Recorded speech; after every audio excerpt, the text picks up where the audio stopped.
Hi, my name is Libby. I am 18 years old and I am a cancer survivor, and my color is yellow. I I was diagnosed with Ewing sarcoma at the age of 14.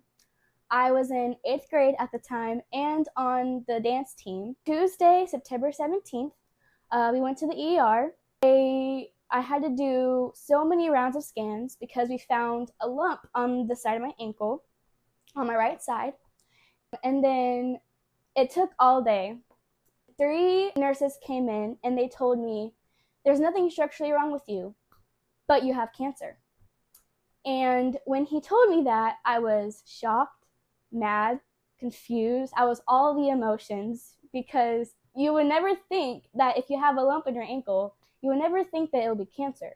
You probably would think that it was a sprain, if it was broken, or something happened. But cancer never came to my mind. So when they told me that, I was really upset.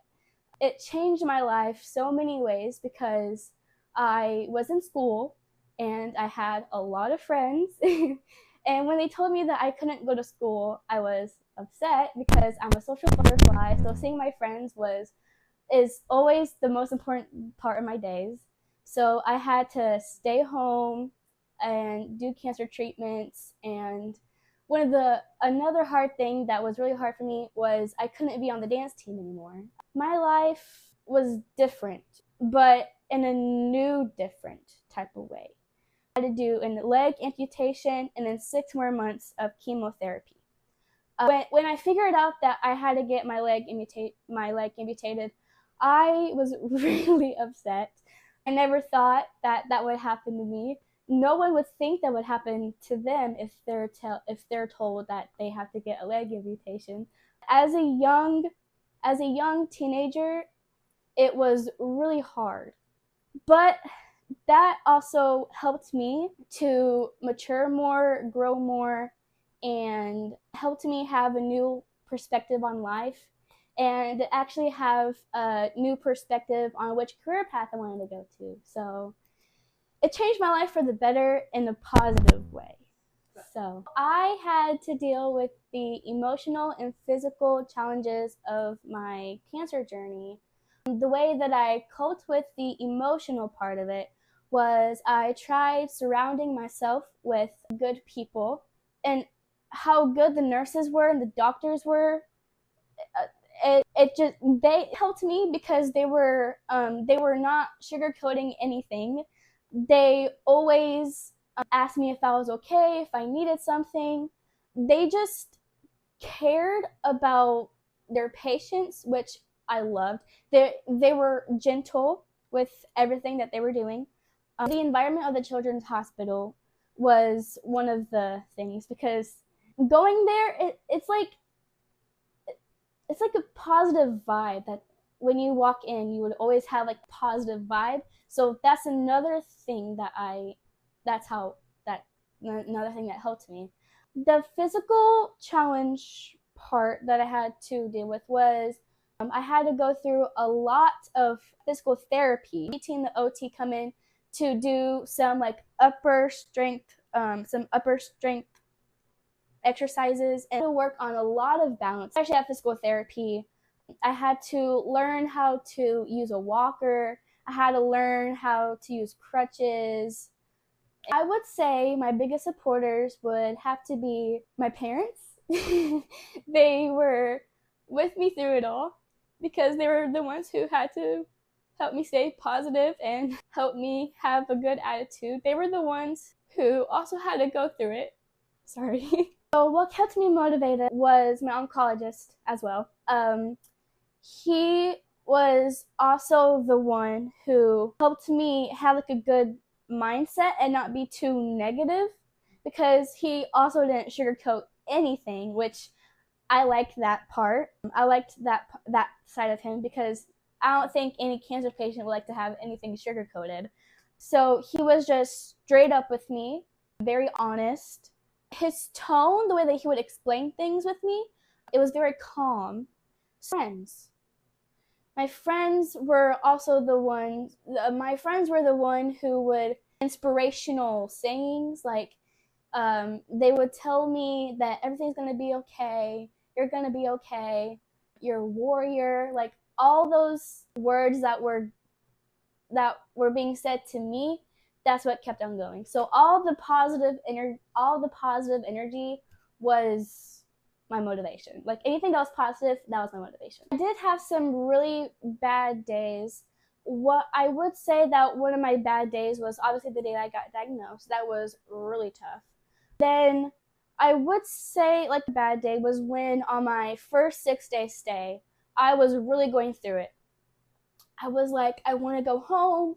I really want to go home. I don't want to be here. I kept on, and I also had so many days where I'm like, me. Why do I have to go through this? Because I'm young. I want to live life. I want to be on the dance team. I was asking so many questions like, me, why am I going through this?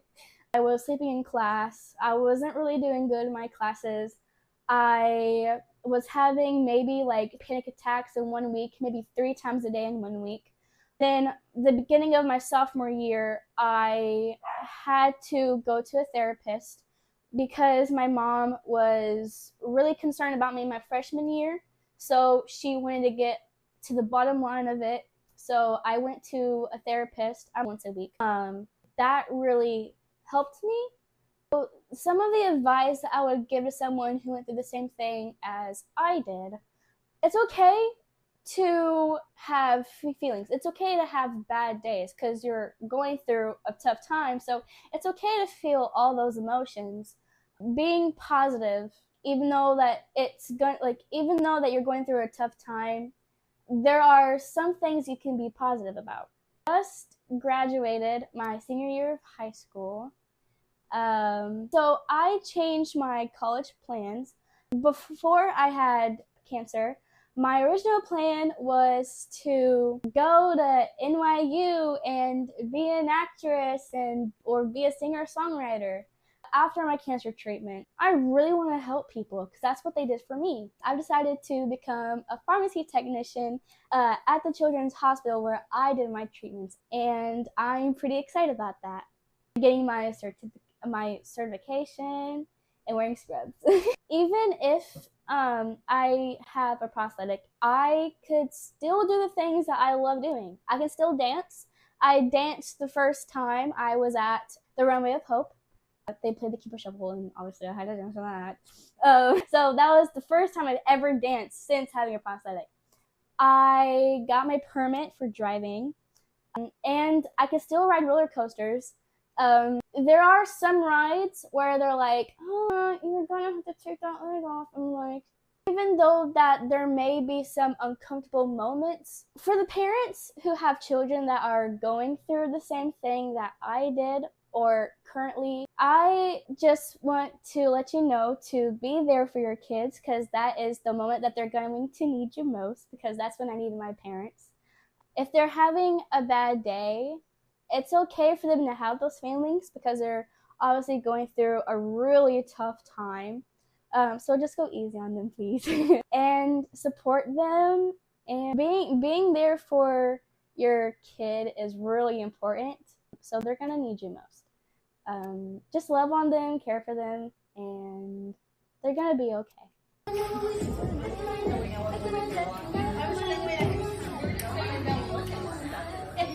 That's what I get, yo.